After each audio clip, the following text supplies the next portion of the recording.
界は今戦時下にある。世界を覆うリアルストラテジーの戦い、同時多発世界大戦。極東の地もまた戦火に包まれている。もはや戦後ではない、戦中だ。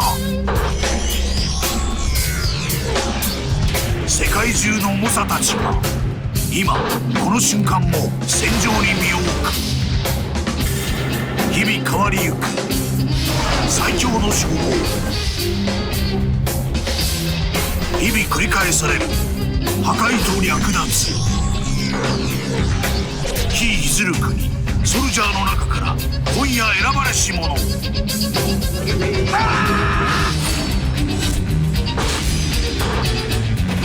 実況王と雑草魂、因縁がぶつかり合う。頑張れ。名門の強さか、鬼門の攻撃性か。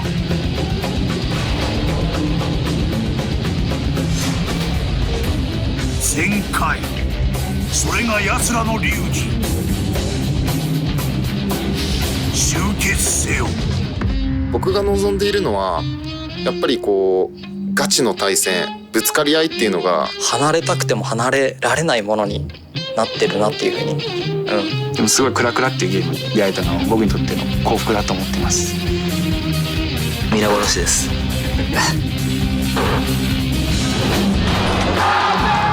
2017年東京王開戦。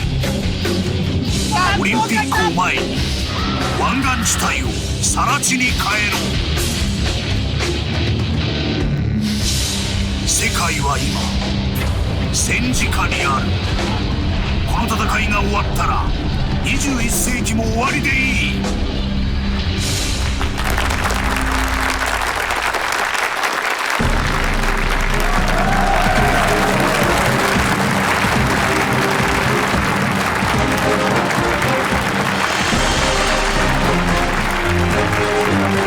ということで前回も大いに盛り上がりました VS2 回目の放送となりました。ありがとうございます。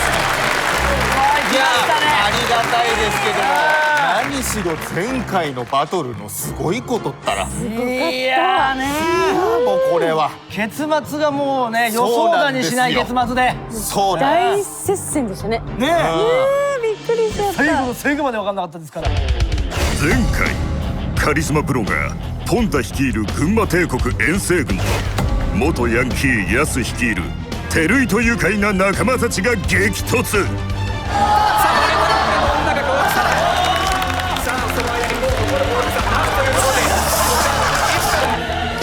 前半3連続の全開を叩き出し大量リードを奪った群馬帝国遠征軍。一方照井と愉快な仲間たちは後半にこちらも3連続の全開で応戦。試合は世紀の大接戦へ。激闘の末鼻の差で逃げ切ったのは群馬帝国遠征軍。クラクラし新たな名勝負の歴史を刻んだ。見事な試合。そして今夜新たな因縁の戦いが幕を開ける。その対戦カードは2回戦の対戦カードはこちらです。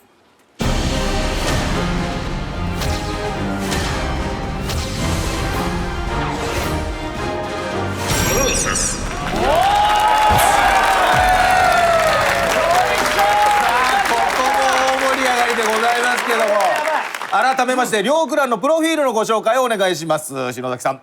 はい、クラクラチャンネルはですね、数々の大会で実況を務めるドズル率いる有名クラン、クラクラ関連の公式動画に露出しまくっているということですね。結構ね視聴者数も多いんでしょうね。すごいですね。すごい。慣れてるだろうね。そうそうそうこういう場に慣れてるんだと思います。それはでかいかもしれないな。やっぱ緊張しちゃう場じゃないですか。でもやっぱ慣れてるってのは強いと思いますよ。確かに確かそして対する感謝はですね、はいこちらも実況者ホッシー率いる有名クランでして、そしてこのクランに今回わざわざアメリカから来日した強力な助っ人が入ったらしいです。アメリカからそうみたいです。そういうことあんの？そんなことがね起きたってもうソウルアスカラングレーみたいなことでしょ。マジで？来るのこれすごい。美少女かな？美少女ある美少女じゃない？アメリカから来たんだから。かつきさん来るかもしれませんよ。いやこれは楽しみですね。楽しみだ。さあそして現在両クランは特設のアーミーキャンプで作戦会議中なんで、そこら辺のインタビューを篠崎さんに行ってもらっていいでしょうか。てきますはい、お願いします。よろしくお願いします。あ、だからここで明かされるってことですね。作戦会議室に行ったら謎のアメリカ人。謎のアメリカ人。いや相当ね実力者じゃないとアメリカから来るってことやは。ばい。アメリカからの助っ人がどんな人物なのか気になるところだが、まずはクラクラチャンネルが作戦会議をしているアーミーキャンプの様子を覗いてみることに。篠崎さん。はい、こちらはクラクラチャンネルのアーミーキャンプ前です。早速中に入ってみます。お願いします。失礼します。やっぱ和気あいあいとしてるもん。どうも失礼します。すごくなんかワイワイして楽しそうな感じですけど。ねえ、いいですね。笑顔しかないじゃん。ねえ、すごい笑顔ですよ皆さん。じゃあ試合10分前ですけれども、今のお気持ちいかがですか？まあいい感じにみんなこう仕上げてきたんで、まあちょっと緊張もあるんですけど、まあしっかりいつもの実力を出して全開取っていきたいと思います。そうですいい感じあるね。素あるな敵。作戦会議じゃあもう準備万端っていう感じですよね。そうですね。もうバッチリ、今日はもう完璧ですよね。完璧。オッケー。で楽しいですね。普通にキャンプファイヤーやってるみたいに見えてる。本当にすごいワイワイしてたの。キャンプなんだけどな。クラクラチャンネルは余裕すら見える和気あいあいとした雰囲気の中、作戦会議を行っていた。一方、謎のアメリカ人がいるという感謝のアーミーキャンプへ行ってみると、失礼します。あら、新しい。また違いますね。黙祷中ですかね。誰よりも日本人じゃねえか。もうホワイトボードにも感謝。誰よりも日本人じゃねえかよ。すごいですね。じゃあちょっと黙祷してますけども、リーダーのホッシーさんにちょっとお話を聞きましょうかね。大丈夫ですか今？試合10分前ですけれども、今のお気持ちいかがですか？私たちは精神統一をして本気で勝ちに来ています。おお。すごい真剣みたいです。確かに真剣精ですね。神統一もされていまして、作戦会議はホッシーさんリアルにそういう目してんな。頑張ってきました。最高のはい。仕上げてきた。ランニングができているみたいです。マジホッ感があるな。シーさん怖え。今夜の相手はクラクラチャンネルの皆さんですけども、ズバリ勝てそうですか？もちろん勝ちます。感謝の気持ちを胸に挑みます。感謝ってことはすごい。言えば言うほどな感じするね。目力がすごいです。リーダーの目がなんか怖い。さらにそしてこの方がね、今日この戦いのために日本に来ていますからお話聞きたい。トミーさん、どうも。トミーさんです。ちょっと意外でした。トミーさんどうですか今日の？今回の話聞いて、もうクラクラチャンネルさんを公然の前でボコボコにできるんだったら、それ誰だって海から渡ってきちゃいますよ。本当に全体ね。的に目つきがやばいですね。やっぱ精神統一してるから。そうだし、そうですね。トミーさんも感謝のそうだし感謝の。すごないんかですね言って。ませんかね。口ずさんでましたね。息吸っちゃうって言ってます。すごいとにかくホッシーさんがやべえんだよ。やばそうです。ありがとうございます。色とか肌の色とか目とか。細さとかね。怖いです。一旦お返しします。ありがとうございます。無事に帰ってきてください。いやー、これこれまはた両極端だね。両極端ですね。結構和気あいあいとやるタイプと寡黙だけどちょっとちょやばい。っと俺ホッシーさんに怖さを感じたよ。なんでしょうね。世紀末なんか感感謝ってすげえいい言葉なのに。そうなのね。恐怖を感じたよ。なんか感謝って言葉に。何かね。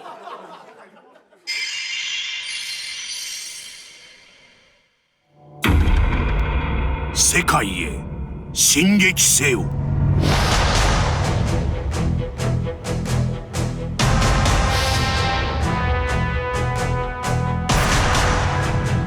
クラクラチャンネル VS 感謝。誰よりクラクラに愛された男ドズル。誰よりクラクラに魅せられた男ホッシー。どうもドズルです。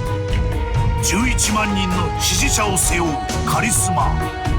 すごくユーザーの間では有名クランなんですけれども、なかなか公式イベントとか活躍することができなかったクランなので、いいです攻めてよし守ってよし実況してよし、文字通り好きなことで生きてきた。よし、前回ありがとうございます。日本クラクラ界のドセンターに立つ男。僕が望んでいるのはガチの対戦、ぶつかり合いっていうのがやっててもやっぱ見てても楽しいので、スポーツ観戦みたいな感じでゲームを観戦する文化が日本でできていけばもっともっと盛り上がるんじゃないかなと思いますね。なんだかんだ言ってるけどクラクラちゃんとやってんのか、本気で全開取ろうとしてやってんのかと。タウンホール10の全開はそんな簡単じゃねえぞ。2本目対空砲行きたい。クラクラペアゲーマー代表。ここから実力こそ全ての世界。ハングリー精神というか、もっと上手くなるためにやっぱやってるのが一番楽しい時間なんで、ゲームはクラクラだけと決めています。一言で言うと花がないっていうのが、すごい上手いプレイヤーがいるっていうのは聞いているんですけれども、パッと輝くエースがいないというか。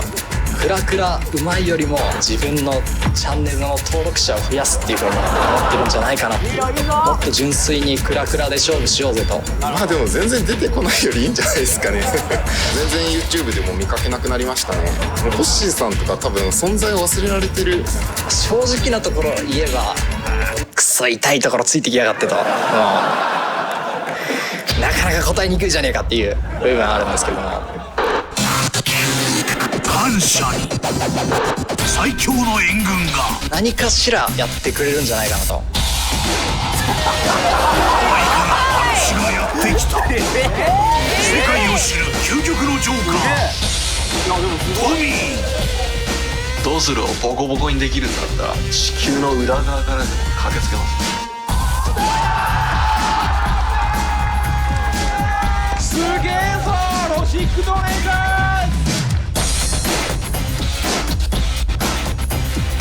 なんでトミーさんが出てきたのか本当に疑問ですね。スーパーセルの公式のイベントに全て出てきたのはロジックドネーターズだけですよ。僕が出るのは当たり前の話ですよね。そもそもロジドネがクラシコに出れたのは東京ゲームショウで勝利を収めたから。ロスネチームに上がりました。おめでとうございます。クラクラチャンネルさんはステージにすら上がってない。ドズルが実況しに来ただけですよ。常に口だけこうリーダーの器じゃないというか、偉そうに語っているところとか見てて本当に滑稽ですよ。いつも笑わせてくれてありがとう。彼とは接したくないっていう感じですかね。世界へ進撃せよ。日本で一番クラン対戦が強いというのを目指して頑張ってます。感謝が日本ミックス一番強えぞっていうの。己の名を世界に轟かせろ。蓋を開けたら多分一方的なクラちゃんの勝利かなと思います。いや運命だと思いますね。クラちゃんとこういう機会で戦えるっていうのはもうほとんどなかったんで。倒す。世界を倒すために。僕は結構自分で言うのはなんですけど、勝負強いところはあると思います。今僕タウンホール10なんですけど、タウンホール11のフルカンストまで課金で全部上げてもいいですよこれだけそのゲームに熱中して楽しめるものっていうのは今までなかったので、それを支えてくれてるクラメンに感謝してます。負けたら謝罪というクラブを立ち上げて私もタウンホール10やっていきます。謝罪です。野望を倒して強くなる。人生でクラクラに出会わなかったら、今の自分はないですし、ドズルさんすげえなって思ってる自分ももちろんいて、そういう自分にも負けたくないっていうのはありますね。全てを出し切ってしっかり白黒つけたいと思いますね。もう一度日本人が夢を見ることができる、そんな戦いをしようじゃないか。クラクラチャンネル VS 感謝 with トミー。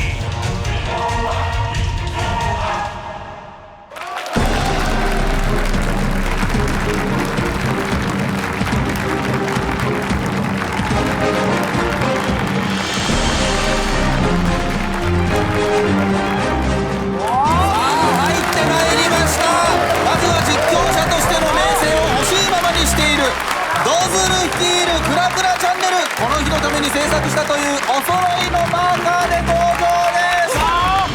クラクラチャンネル。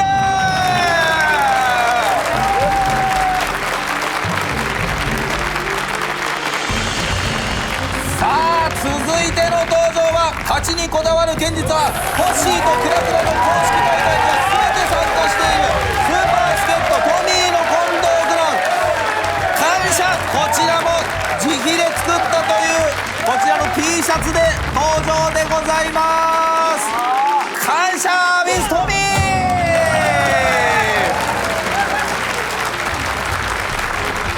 いやーもう VTR からまたすごかったですね。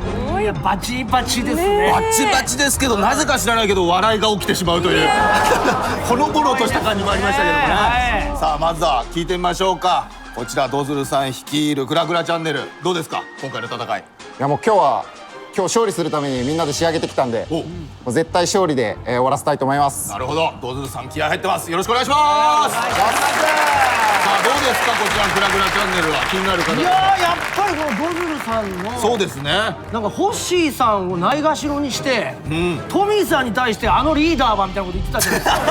いやいやホッシーさんがリーダーですから。間違えてますからね。ちょっと目線変えないでください。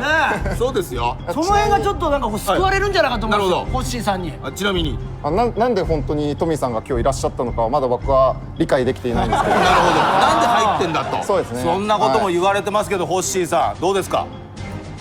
いや負けないですよ。目怖いっすね。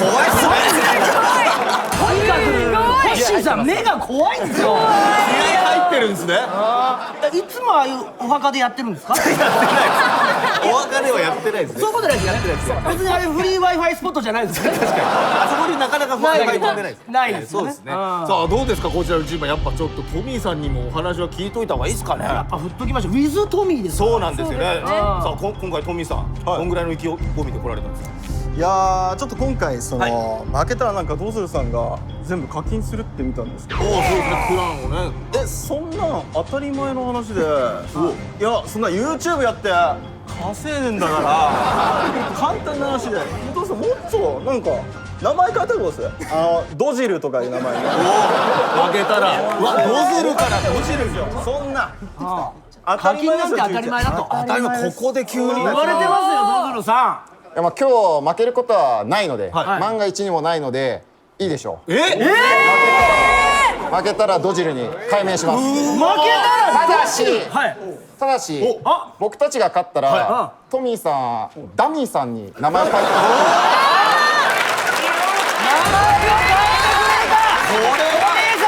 急に始まるこのプロレス感。全然こういう準備はしてなかったんですけれど、もう受けて出しますよ。それぐらいこのメンバー仕上がってます。仕上がってます。本当ですか。さあこじゃあれはもう名前も変わることがプラスアルファされてるわけですね。なってしまいました。いやいやないがしろにされてるじゃないかホッシーさんが。リーダーだぞホッシーさん。ホッシーさんも変えるよな。ホッシーさん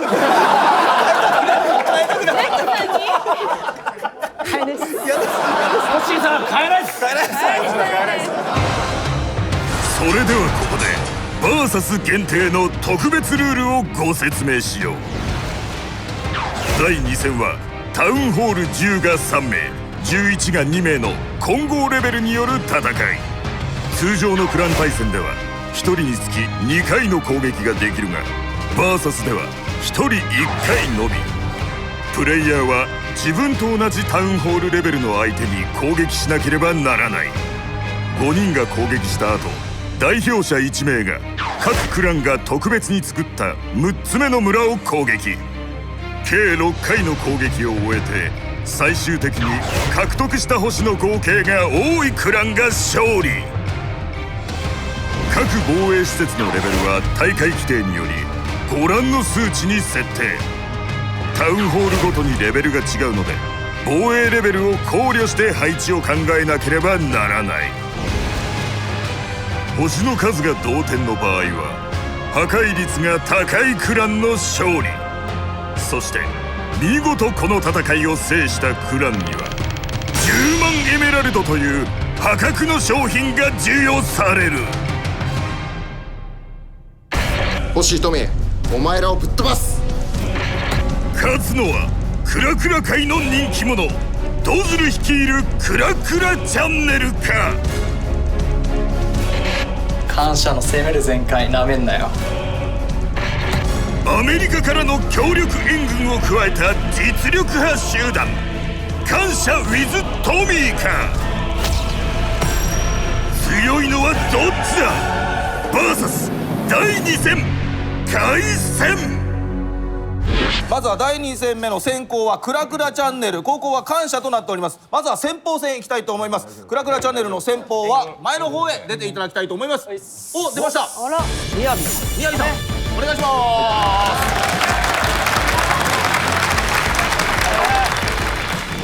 す。クラクラチャンネルの先鋒は空のスペシャリストみやび。上空からの攻撃を得意とするクラちゃんの頭脳と呼ばれる男。現在借金中でございます。なんとかね頑張ってここで名声を手にしてね返せるように頑張っていただきたいと思います。とにかくエメラルドだけでもね、そうですよ。ゲットしたいところですよ。さあ、それではそんなみやびさんどなたを指名しますか。スータカさん。おお、スータカさん、スータカさん、はい、あ、お願いいたします。感謝の防衛は繊細メガネ男子スータカ。見た目に反してタウンホール11を司る重量級のプレイヤー。スータカさんここに出てくるって相当なことですよ。もうできれば家でずっといたいという方ですから。なるほど。そうなんですね。スータカさんを外に出したってことだけでも相当な、もうこれ来てくれただけでも感謝です。感謝。親御さんも喜んでるでしょうね。おお、よかったですよ。さあ、ということでみやびさん、自信の方はどうですか。あります。あります。はい。今回スータカさん選んだのは、いや、なんとなくなんとなくいけんじゃねいやいけんじゃないかな。おお、言われてますよ。ちょっとスータカさん言われてますけど。いや、甘いですね。お、一応うちもタウンホール11、はい、感謝でやってるんで、そこでみんなで頑張って作ってきました。おお、まあ多分取れないですよ。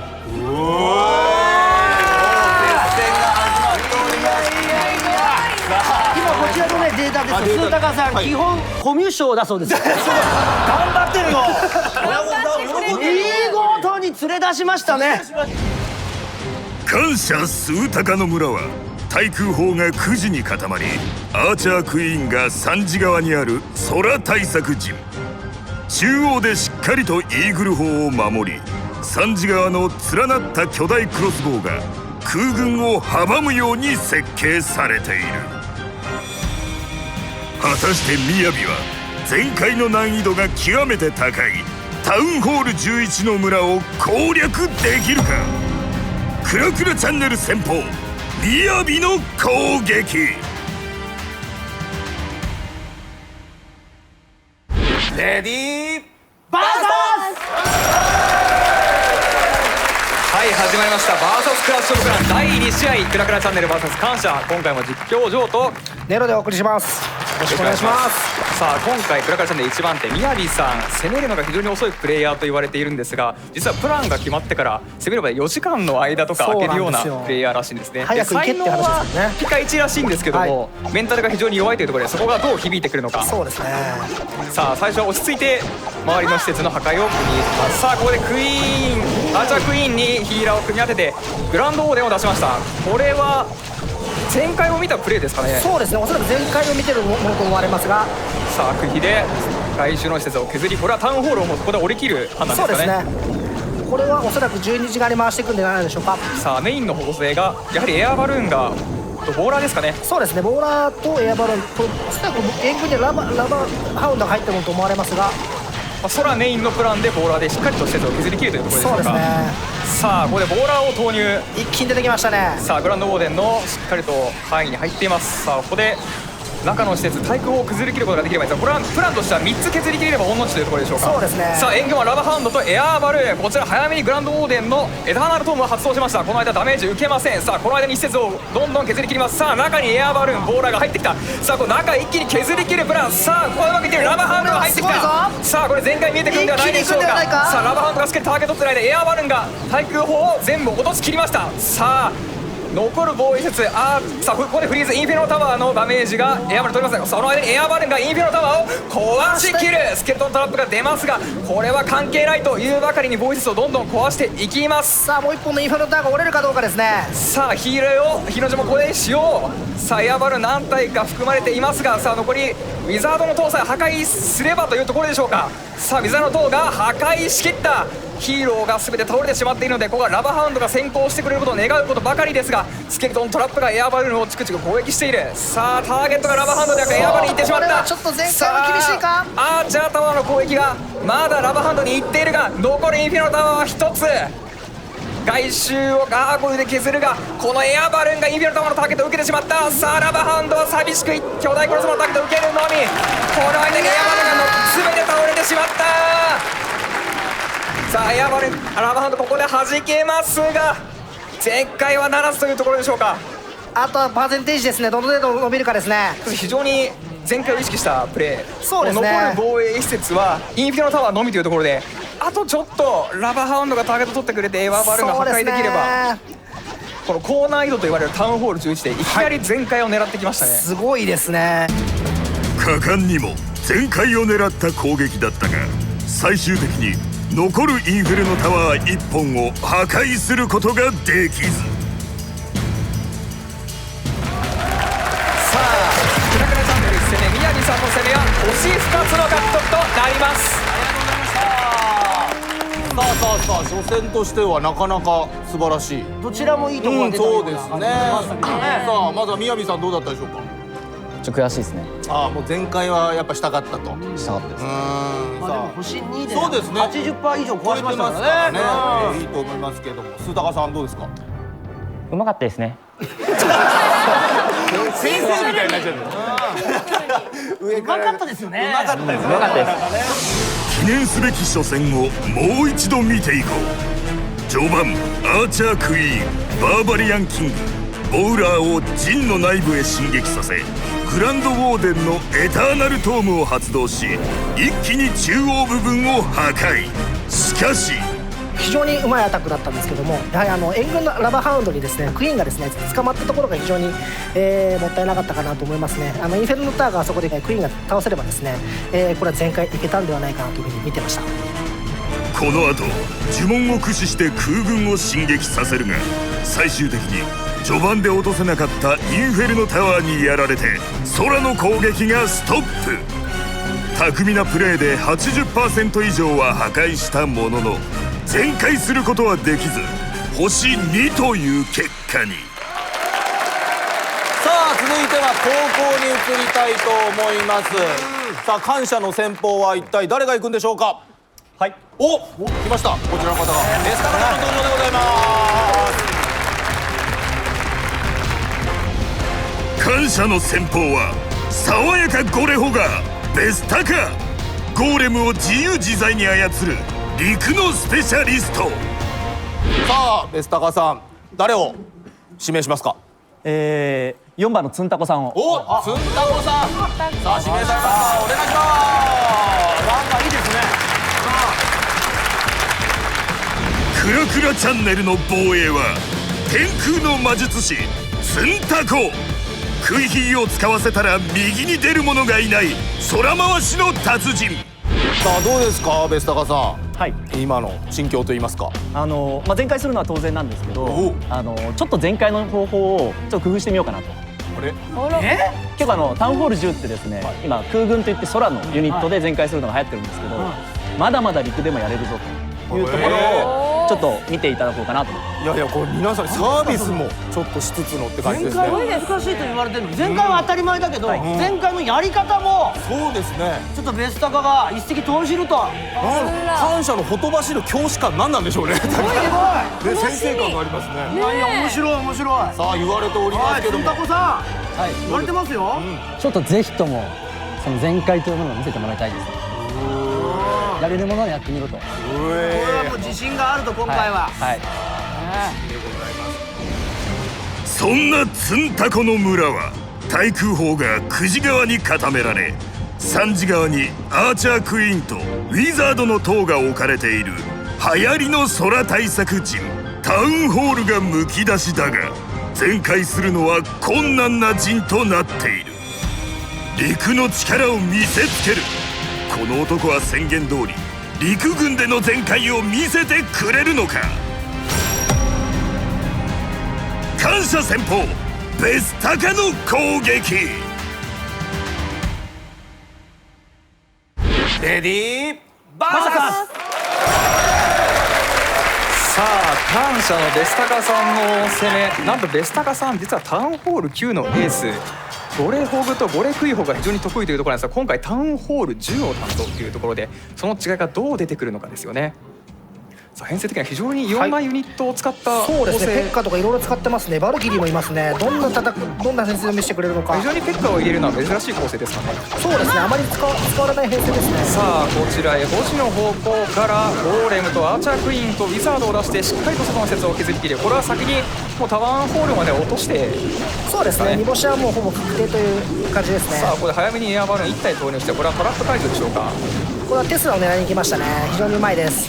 さあタウンホールにアーチャークイーンのダメージが入っています。さあその間に各施設の攻撃によって若干崩れてしまうんですが、やはりこのヒーラー1体が効いてるかなというところですかね。はい、そうですね。さあマルチインフィノタワーのダメージをアーチャークイーンが受けていますが、やはりマルチというところであまり痛くないですね。そうですね、あまり減ってきませんね。さあその間に穴開けを成功し、ゴーレムとアーチャークイーンがだけど、さあこれレイジを投入、ボーラーからのダメージ、さあバルキリーのダメージも入っているおかげで、これは1区画非常にいい制圧の仕方ですかね。はい、そうですね。ただインフェルノタワーがここで2つさあここでロイヤルクロークも使用してしまったので、ここで援軍がラバハウンドとエアバル、これは非常にターゲットを取ってしまうとまずい。インフェルノタワー2つとも壊しましたね。さあペッカがここで効いてきた。さあここでペッカが中に入っていけなかったんですが、しっかりここはしっかりとアーチャークイーンがラバハウンドをここで破裂させる、はい、その間に外の配中からホグライダーを出す。しかしバネトラップで複数飛んでしまいました。この間にラバファピーがホグライダーをターゲット取っていますが、これはしっかりといろんな各所からのホグライダーのモードが走っております。さあここで残る防衛施設、陸の防衛施設は大砲とアーチャータワー、迫撃を残すのみとなりました。さあここでバリスの自分でスケルトントラップを勝利する。さあバレタンブルホグライダー飛んでしまいましたが、まだホグライダー残っている。残るバイク対地の防衛施設、アーチャータワーと迫撃砲のみ。さあその間にアーチャークイーンが回復している。さあしかしこれアーチャークイーン落ちるか、落ちてしまった。さあしかしホグライダー迫撃砲を破壊し、残る対地施設はアーチャータワーと迫撃砲のみ。さあこれホグライダーがアーチャータワーを落としきればこれは全開見えるんじゃないか。さあホグライダーあと2体残っている。さあ最後の1対1の打ち合い、先に壊したのはアーチャータワーがホグライダーを打ち負かしました。ただ時間はありますね。しかしここで注目すべきポイントはバーバリアンキングがヒットポイントマックス。バーバリアンの軍団も後ろからついてきております。これは壁を殴る。さあこれで壁を破壊するか。壁がまだ残り2割、壁が破壊された。バーバリアンキングヒットポイントマックス。これはアーチャータワーを落としきった。さあ残り20秒、この間にエリクサータンクさえ落としきればというところなんですが、バーバリアンキングとバーバリアンのマジ殴るか。さあ残り半分。さあ壁のヒットポイントが残り1割となりました。さあエリクサータンク最後の施設へ手をかけます。さあ残り5秒、4秒、3秒、2秒、1秒、折り切った。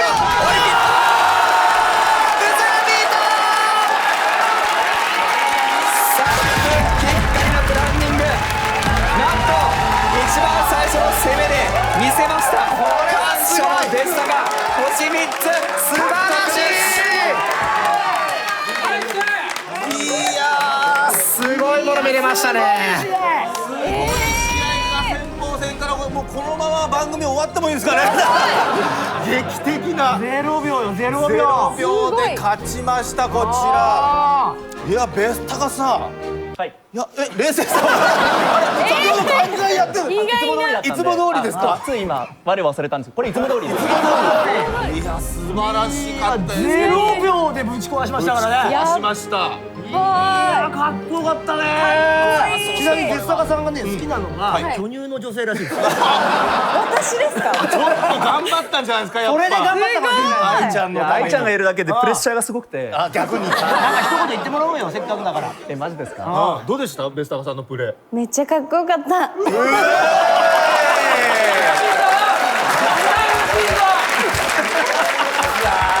それでは会場を沸かせた素晴らしい全開プレイをもう一度見てみよう。まずは4時の方向からゴーレムとアーチャークイーンを陣の内部へ、後続にバーバリアンキングとペッカを出すが、ここで行く手を阻むのは2つのマルチインフェルノタワー。ラバハンドとエアバル、これは非常にターゲットポジションとかでインフェルノタワーを壊しましたね。ペッカがここで効いてきた。ここで技あり。アーチャークイーンとやや遅れて出したペッカをレイジとジャンプの呪文でインフェルノタワーへ到達させ、2本のインフェルノタワーをほぼ同時に破壊。これをきっかけに外周から一気にホグライダーの群れを内部へ侵入させ、次々と防衛施設を攻撃。いろんな各所からのこれはすごいが走っております。その後ホグライダーは全滅するも、バーバリアンキングがアーチャータワーを落とし、エリクサータンクを落とせば全開という場面。ペアヒットポイントが残り1割となりました。さあエリクサータンク最後の施設へ手をかけます。さあ残り5秒、4秒、3秒、2秒、1秒、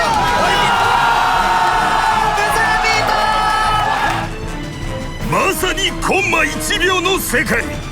タイムアップ直前で最後のエリクサータンクを破壊し、宣言通り陸の力で劇的な全開を見せた。この奇跡的なプレイでファーストアタックは感謝が1ポイントリード。さあそれでは続いては次鋒戦でございます。次鋒戦はこちら先攻後攻入れ替わりまして、感謝の方からの先攻になります。次鋒は誰が出るでしょうか。お、来ました。来ました。さあご登場でございます。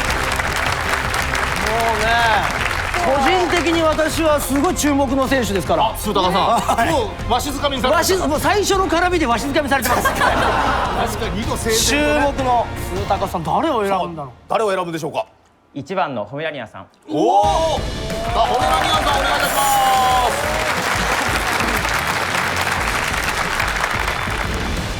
す。クラちゃん最強の矛ホメラニアン。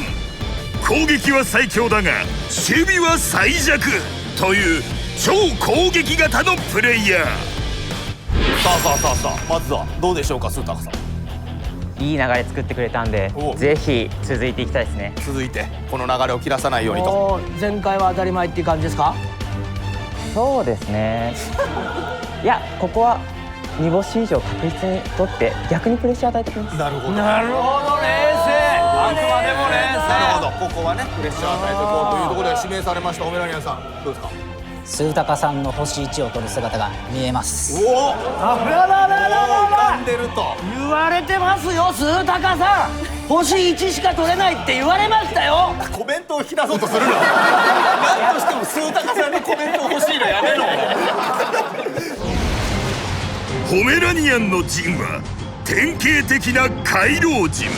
ユニットが周囲を回っている間に巨大クロスボウやイーグル砲で攻撃されるため、タウンホールまで到達するのが極めて難しいのが特徴。回廊陣の攻略を得意とするこの男は、このタウンホール11フルカンストの村をどのように攻めるのか。感謝時報鈴高の攻撃。レディーバーサス。はい、次鋒戦感謝のスータカさん、はい、素晴らしい前回だったですからね。先ほどの前続いてほしいですね。回からの続けられるのかっていうところで、スータカさん回路陣の攻略に関しては非常にスペシャリストというところで、それがどうなるかですよね。さあこちら回路陣、はい、どこから入ってきますかね。スペシャリストとしての格というか威厳というか見せれるんでしょうか。見たいですね。ただしこちらタウンホール11カンスト村というところで非常に難易度最高峰ですよね。そうですね。壁も白いですね。こちらを前回星2以上と言っていたんですが、ここ全開できれば非常にプレッシャーがかかります。さあここはエアバルーンを投入して最終の削りですね。こちらヒーラー5体入れてくるからクイヒーで削っていくプランでしょうか。そうでしょうね。ゴレヒーかクイヒーかどちらかになると思いますが、こちら流れない、周りに流れないようにしっかりと防衛施設を削ってルートを確保するというところでしょうか。はい、そうですね。さあラオイで削っています。さあクイヒーですね。アーチャークイーンとヒーラーを使用しクイヒー、さあここでグランドオーデンを使用。ライフオーラの効果によってヒットポイントと最大値とヒットポイントが上昇します。さあその間にレイジを駆使してどんどん外周の施設を削ります。さあここで援軍ドラゴンウォールブレーカーも入っております。さあネクロマンサーもいることで、こちらスケルトンによってターゲット取られてしまうんですが、これは処理うまくいきました。しっかりとポイズンを入っています。さあここはしっかり時間をかけていいところというところか。さあイーグルほどダメージ受けていますが、こちら関係なくというばかりにヒーラーがどんどん回復していますね。さあその間にゴーレムを展開してウォールブレーカーによる穴開け、こちらうまくいきました。その間にこれバーバリアキングそれましたか。いやこれ中入りますね。大丈夫そうですね。さあ入りました、これでボーラーの集中砲火によって防衛数がどんどん崩れていく。さあアーチャークイーンもこちらヒーラーの攻撃が回復が入っていることによってヒットポイントが減らないと。これはアーチャークイーン同士の素晴らしいですね。全て合流して回復してますねヒーラー。さあゼロ時の方向に向けて回っていますが、この周りは想定内というところです。さあこのデータなるトムガンの決まりノーダメージで全てを破壊し尽くしている。さあそしてジャンプ打ちましたね。ここでバルキリーを流し込むんでしょうね。さあここでバルキリーが7体マウントして中央に入る。さあ隠し施設が出てきますが、これは想定済みというところでしょうか。そうでしょうね。さあその間にそしてレイジ打ちましたね。一気に中を壊していく。さあジャンプで入ったバルキリーが全てを破壊し尽くしていく。一瞬でタオルも折れました。これは行くんじゃないか。さあ巨大爆弾からバルキリーを圧力かけますが、さあ中央を全て壊し尽くしたバーバリアンキングもバルキリーに倒されてしまうのか。さあここはしっかりとバーバリアンキング残りましたが、そんなの関係なしのヒットポイントマックスのアーチャークイーンローレルクロークも残しています。イーグル砲が壊れませんがこれは関係ないと。さあバーバリアンキングをここで倒したことによってまだロイヤルクロークを残したアーチャークイーンが残っている。ただイーグル砲が残ってしまってますね。これはどういうふうにこれはしていくか。手がかかるのか。この間にアーチャークイーンがターゲットもらってしまいました。さあどうなる。ロイヤルクローク発動しましたが残る巨大クロスボウイーグル砲が厳しい。ターゲットグランドオーデンにイーグル砲のダメージが入りますが、これはただすでに8巨大クロスボウのダメージがアーチャークイーンに入ってしまった。これはアーチャークイーンに倒れてしまったことによってグランドオーデンの削りに入ります。さあグランドオーデン非常に射程が長いんですがイーグル砲の射程から逃れられないというところで、こちらは残り98%、89%。いやー素晴らしい。さあカンスト村に対して感謝のスータカさん星2つ中決獲得となります。はい、ありがとうございました。さあまずは素晴らしい攻めでした。スータカさんどうですか。ありがとうございます。はい、一応煮干し最低限取れたんで良かったかなって思います。宣言通りのクールなんですね。クール言った通りだから。一人 MC にファンがいるってダメだろ。言った通りになったもんね。いやちょっと聞いてください。クールそれでは今のスータカのクールなプレイを見てみよう。まずは6時の方向からクイヒーにグランドオーデンを絡め後続のユニットが流されないよう外周の施設を削っていく。その後8時の方向に穴を開けゴーレム、バーバリアンキング、ボウラーを展開。そして6時から9時の間の施設を削り切った後2方向から出したユニットたちが合流しヒーラーが集団のヒットポイントを回復させるという巧みなユニット誘導を実現。そして外周の施設が半分ほど削れたところで8時の方向からバルキリーの集団が一気に中央へ進撃。レイジ打ちましたね。一気に中を壊していく。ジャンプで入ったバルキリーが全てを破壊し尽くしていく。一瞬でタオルも折れました。これは行くんじゃないか。さあ巨大爆弾からバルキリーを圧力かけますが、さあ中央した中央に侵入するのが難しいと言われる回廊陣の内部を絶妙なユニット操作で破壊。タウンホール11のフルカンストという難易度最高峰の村で見事技ありの星2を叩き出した。これはね相当なチーム戦になりそうな気配しますよ。拮抗してますね、実力がね。前回とかじゃなくて、星2でみたいな確かに確かに通りにやってんですよ、感謝のチームが。つなげてるんですね、次にね。なんか末恐ろしいですよね。さあどうなるか。さあクラクラチャンネルの時報になります。誰が行くんでしょうか。はい、お、来ました、つんたこさんでございます。つんたこさん、さあやってきました。さあつんたこさん、誰を指名しますか。3番の勝也さんで。勝也さん、勝也さん、お願いいたします。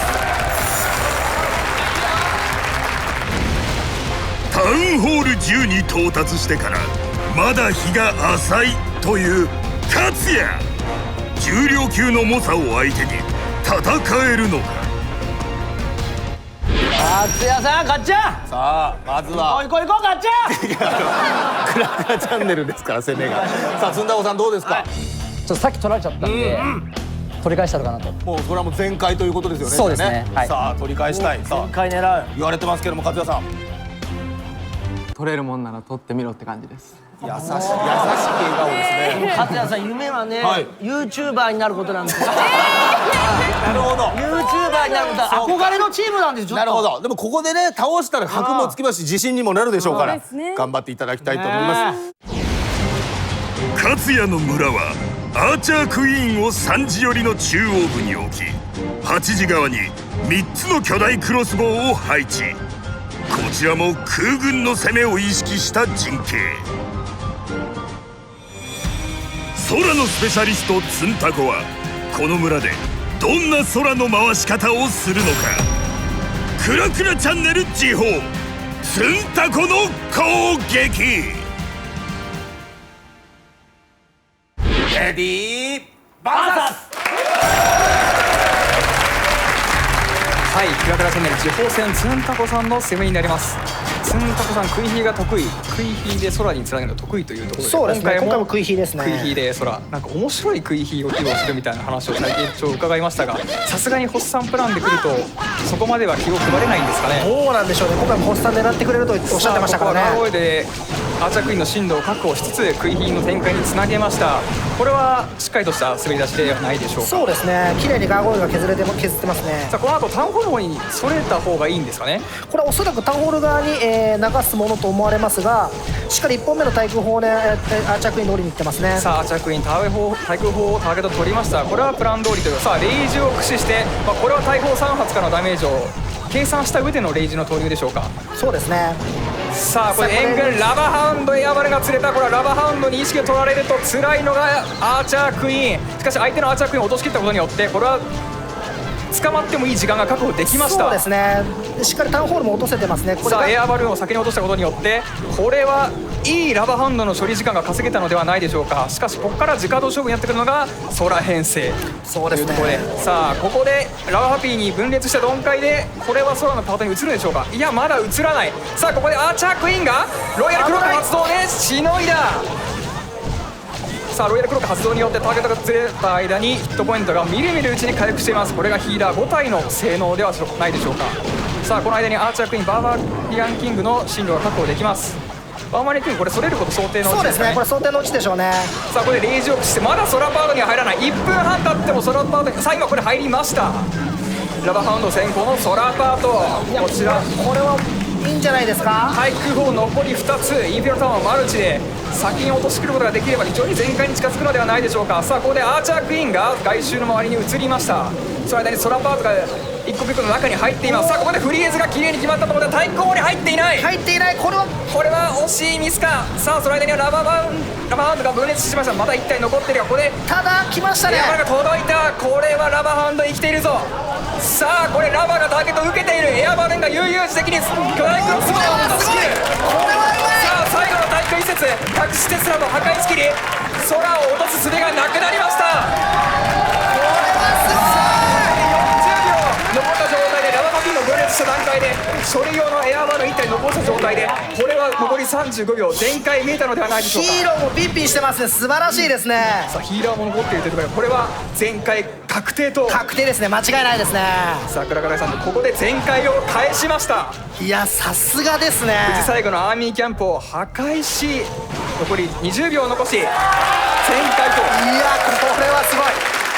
クラクラチャンネル不法、すんどさん星3つ獲得です。いや素晴らしい。いや全開でございます。さあこれはすごかった。つんだおさん、はい、どうですか。まあこんなもんですかね。さあちょっとね、勝也さん全開されてしまいましたけども、すみません、参りました。早いまだチーム戦でございますから。早いですよ。そうそう、早いですからね。華麗な空回しでの全開をもう一度振り返ってみよう。まずは3時の方向からクイヒーでスタート。ヒーラーを5体も使用し、ヒットポイントを常に回復しながら相手のアーチャークイーン、援軍のエアバルーンとラバハウンド、さらにインフェルノタワーを無傷で撃破。残り時間が1分半を切ったあたりでようやく空軍を投入。対空砲にフリーズをかけそびれるというミスを犯したものの、前半でほとんどユニットを失っていないため数の力で押し切り。さあ最後の大会施設、隠しテスラと破壊しきり、空を落とす術がなくなりました。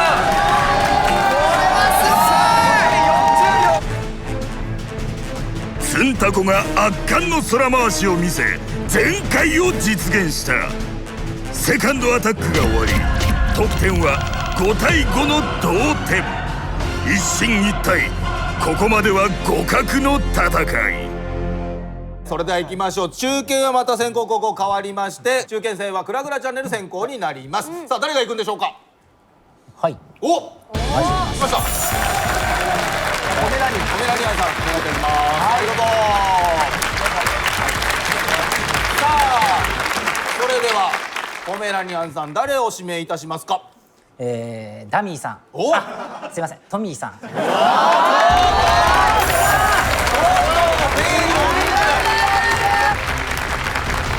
アメリカから来た援軍トミー。クラクラの世界大会クラッシュコンに日本代表として出場した今大会唯一の世界と戦った男。挑発されましたよ。トミーさん来ましたね。これは挑発されたトミーさん。いやいやいや、それ取れなかったら君がダミーだよ。ちょっとうまいのか、うまい。さあということでございまして、さあ意気込みの方はどうですか、オメラニアンさん。星3しか見えないです。おお、それはもう全開ということでございますが、トミーさん。いや、これ取れない陣なんです。もう決まってるんですね。そういうのあるんですか。取れないの。そういうのあるんだ。取れないって。これは取れない陣っていうのがあるんですよ。だってる。来ました。トミーの取れない陣出ました。これを取ったら本当すごいですよ。トミーの取れない陣がこちら。インフェルノタワーと巨大クロスボウがまとまって配置されているためフリーズに弱く、エアスイーパーが0時と3時向きのため6時方向からは攻めやすい。空での全開難易度がかなり低い陣形。これ見た時にめちゃくちゃ思ったのが、昔の陣じゃねえかっていう。窓キインフェルノを壁に挟んでおくっていうのが、11ではありえない。ありえない。トミーの陣を嘲笑いながらありえないと語る男はこの村を簡単に全開してしまうのか。クラちゃん最強の矛ポメラニアンの攻撃。レディーバーサス。さあ中堅戦クラクラチャンネルポメラニアンさんの攻めなんですが、ポメラニアンさん珍しい攻めが得意というところなんですが、なんとクラクラチャンネルで攻撃最強守備ザルという称号を受けている。そうなんですよね。なんと別名クラちゃん最強の矛がなんと星3つ取れない陣をしっかり取り切るのかというところなんですが、ネルさんいかがですか？はい、おそらくね本当に最強の矛なんでね取っていただけるんじゃないかなと見てます。さあこれアースクエイクをを使用してこちら壁を割り切ります。これで中へのプラン見えましたか？そうですね、これは食い火でいくんでしょうかね。さあここ外の大工の小屋をしっかりとアーチャーを使って勝ちます。さあここでヘイストの呪文を使用したエアバルーンがしっかりとトラップの解除を行います。しかしこれ釣れたちょっと少ないですかね。さあ大砲を落としきれることはできない。これはちょっと手痛いような。さあここでなけなしの1体。さあこれはしっかりと落としきりました。落下ダメージを駆使しての大砲破壊になりますね。この間にプラさあボーラーでこちら迫撃砲の破壊ですか。これ陸ですね、空ではないですね。メインは、まだヒーラー4体残してっていうのはここで食い火を使用するのかっていうところが気になるところなんですが、ボーラー16体入れた編成で、そうですね。さあこれボーラーを一気に投入半分出してきましたか。さあそこでグランドウォーデンのライフオーラの範囲に入るようにボーラーを展開しました。どこで出すんでしょうね。さあヒーラー温存の形でさあボーラーすぐで出し切った。さあこれヒーラーをボーラーにつける形を取りました。これによってボーラーの16体の進軍が始まります。さあポイズンの呪文を使用して援軍処理。これはラバーハンド入ってないと想定しての。さあエターナルトーナが発動。ここは無傷で中を壊しきる。さあここのうちにボーラーが中へと進軍しています。その間にアーチャークイーンがこれ無傷ですか。無傷ですね、まだ全然無傷ですね。さらに2秒間全て壊しきったところでフリーズの呪文を使用。これはちょっと無駄なフリーズですか。無駄なフリーズでしたね。ちょっともったいないフリーズですが安全を取ってのことでしょうか。しかしこれでボーラーが多くの子たちでもう6割削れていると。すごいですね。残る対地防衛施設はアーチャータワーと迫撃砲大砲の3種類ですね。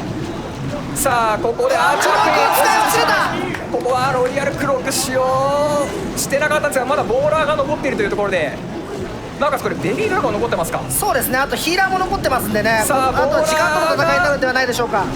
グランドオーデンと一緒に外周の破壊に移ってますが、これは残り1分。ヒーラーが1体残ってことでヒットポイントは若干もう満タンですね、ボーラー自体はですね。さあこの後でしっかりと資源施設を壊しながら順々と0時の方向に向かっていきたいんですが、これ厄介なのが3時の方向に置いてある対空砲ですかね。そうですね、ここを壊しきれるかどうかですね。さあ残り40秒切りました。さあこれまだベリードラゴンも生きていますが、これは時間がちょっと厳しいか。はい、ホメラニアさんは前回の大会でもですねこういうボンミスをされてるんですよね。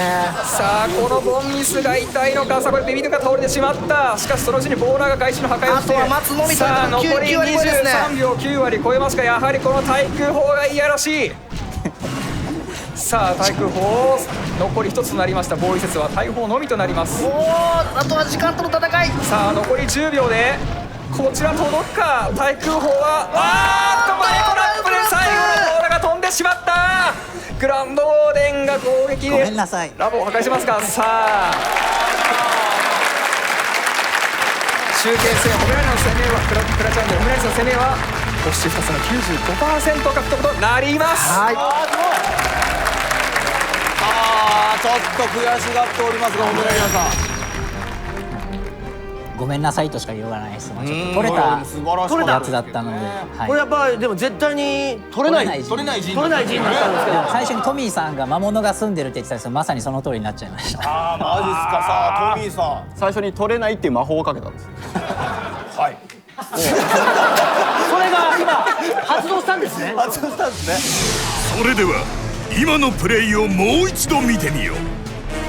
まずはアースクエイクを使用し中央まで攻め入るための道を確保。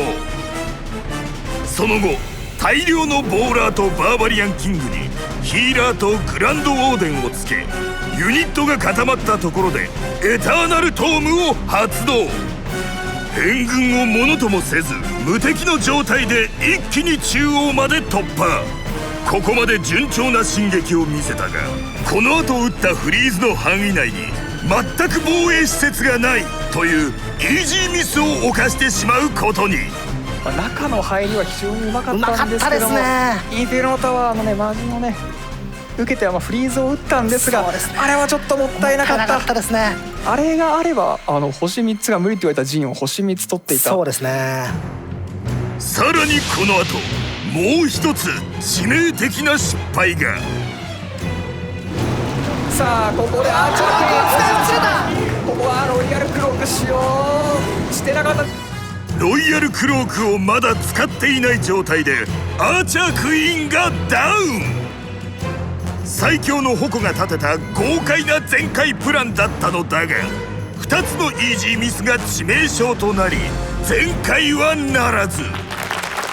終わってみればトミーさんが最強の矛を抑え切ったということですよね。そうですね、言ったらね。いやいや、これもねやっぱ一発勝負の怖さっていうのもありますね。さあ、それでは感謝チームの中堅は一体誰が行くんでしょうか。私が行きます。おっ、トミー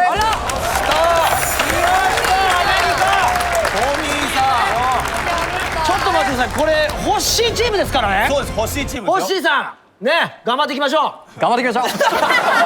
ネタに使うのやめてください。さあ、それでは誰を指名しましょいや、これは宮城さんを。う。宮城さん、お願いいたします。来ましたね、宮城さん。さあ、先ほども守り切りましたトミーさん。意気込みの方は、攻めの方はどうでしょう。いや、クラクラチャンネルさんすごいんですけれど、今回回廊陣とそして前回対策陣もうバラバラ用意しちゃったんです。なるほど。なので私たち得意な方を選ばせてもらったんで、ちょっとかなりの高いパーセンテージと前回を狙いに行きたいなと思います。なるほど。いやー、自信ありそうですね。とにかくもう動画編集のプロですからね、トミーさんは。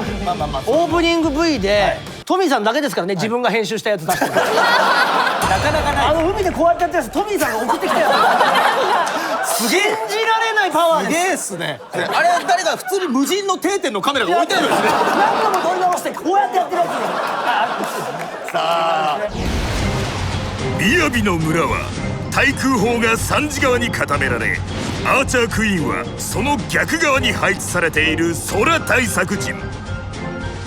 タウンホールとヒーローが10時方向に固められているのが特徴。宮城さんって方ですか。いや、普通のねクラン戦だったらよかったかもしれないですけど、間違いですよ。私が証明させていただきます。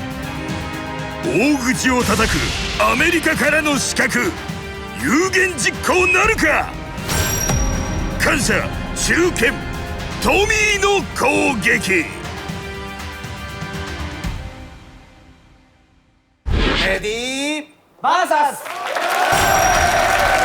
さあ、中継戦感謝のトミーさんの攻めなんですが、トミーさんは世界を経験したヘルシンキで行われたクラシコンも経験者、なおかつ2019年東京ゲームショウで、ボストンからね巨爆を踏みに来た男って言われてたんですが、面白かったですね、あれはね。今回は巨爆は踏まないのでしょうか。さあ、ここはしっかりとそんなの聞いてないとばかりでボーラーとヒーラーを合わせて、これは外の合皮ですね。はい。削りを試みておりますと、おそらくボーラーを収縮させていく感じでしょうね。ただボーラーがこれバレてしまいましたね。さあ、ボラバレたことによって、さあここは外に回っているので、これはプラン通りですかね。外を削っての、さあここは中にしっかりボールブレーカーで穴を開けることができました。これによってボーラーの集団が入りますが、イーグル砲のダメージを受けてしまった。さあドラゴンがエングで入っているので、これは相当削られてますが、ダメージによってボーラーが非常に削られている。さあヒーラーの悲鳴も聞こえましたが、さあボーラーまだ残って、さあこれエターナルトーの発動、まだボーラー生き残った状態での中の削りになります。これは非常にうまく中削れているのではないでしょうか。さあそれだけジャンプの呪文を駆使して、誘導もうまいですね。さあただこれ折れるかどうかの瀬戸際、さあ折れました。さあ巨爆もここで発動したことによってしっかりとアーチャークイーンがノーダメージで中に入っています。なおかつロイヤルクロークも発動しているので、さあここでヒーラーが1体合流しました。さあしかしこれヒーラーはアーチャークイーンを回復してくれない。さあここでロイヤルクローク発動、フリーズを駆使しました。これインフェロタワーで手が届きません。外周をボーラーが削っていますが、このインフェロタワーを壊せないと全開が厳しい。さあここでアーチャークイーンが落ちてしまった。グランドオーデンが長い射程を生かして大砲を削っていますが、ここでインフェロタワーの地道な削りが効いてくる。さあこれグランドオーデンも落ちてしまいました。さあここで外周を削っているのはボーラーとエアーバルーン。しかしインフェロタワーとボムタワー、アーチャータワーが残っている。だからスタイク砲も残っているので、これはエアーバルーンとベビードラゴンは落ちてしまう。さあ残るはボーラーが2体とヒーラーが3体。こちらボーラーが外周のパーセンテージ稼ぎに走っていますが、はい、さっきホメラリアさんが 90% 超え出しましたからね、これパーセンテージ伸ばしてきたところですね。ホメラさん先ほど 95% ですかね。素晴らしいですね。同じパーセンテージまで持っていければイーブンまで持ち込めるのですが、残り53秒、まだ時間はたっぷりあります。しかしヒーラー3体が回復しているボーラーは延々と壁を殴り続けている。残ったボーラー1体では壁がなかなか壊せない。このまま刻々と時間だけが過ぎてゆき、終わったらいかがですかね。これはね、どうでしょうね。さあ中決戦感謝のトミーさんの攻めは星2つ 84% が獲得となります。さあまずはトミーさんどうだったでしょうか。いや取りたかったですね。取りたかったけどなかなかやっぱりちょっとヒーラーがいらないところについてしまったなと、そのミスが。まあでもね、星2つ取って 80% 超えてますから。さあさあさあ、そしてみやびさん。まあなかなかやるじゃねえかと。お互いにね認め合った。まあなかなかまあなかなかやるなと。アメリカからの援軍トミーのプレイをもう一度見てみよう。まずは0時と9時の2箇所からボーラーにヒーラーをつけ攻撃開始。しかし序盤でボーラーの集団が3つに分裂し、中央への一点突破にはならず、それでも陣の外側にあったタウンホールは難なく破壊し、エターナルトームを使って一気に中央まで進撃。攻撃のプランは良かったのだが、序盤にボーラーが分かれてしまったのが原因で攻めきることができず、最後は1本残ったインフェルノタワーを倒せずに攻撃終了。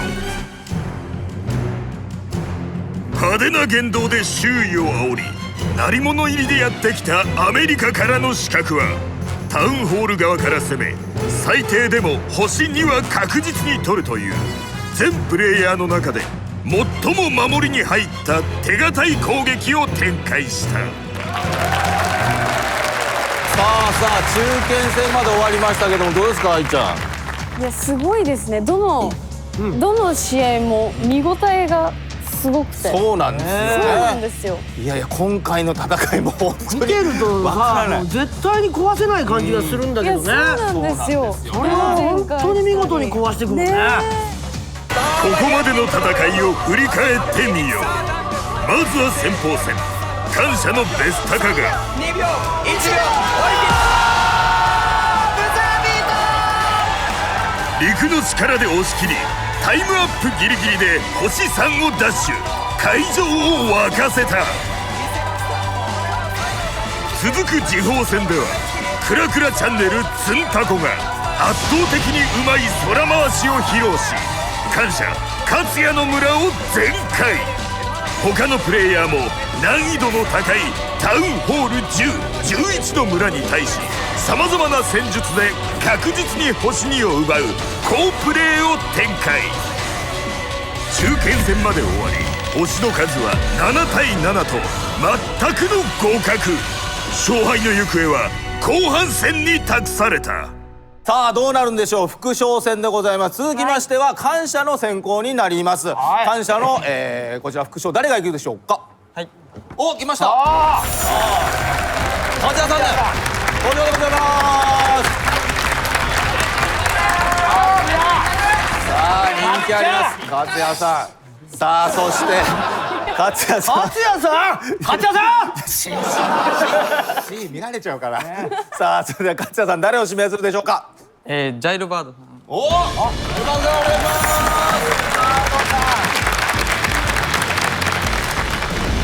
ミスターオールマイティジャイルバード。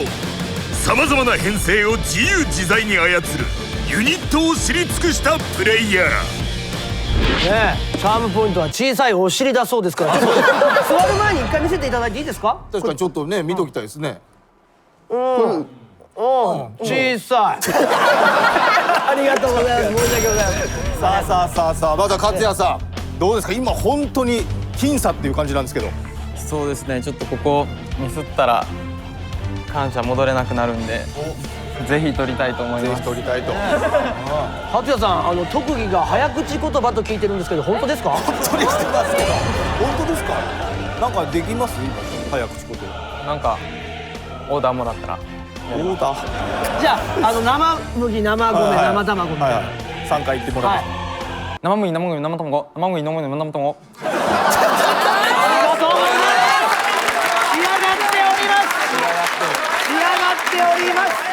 ジャイルバードの村はタウンホールは外側に出されているが、アーチャークイーンが中央部に配置されしっかりと守られた堅固な陣。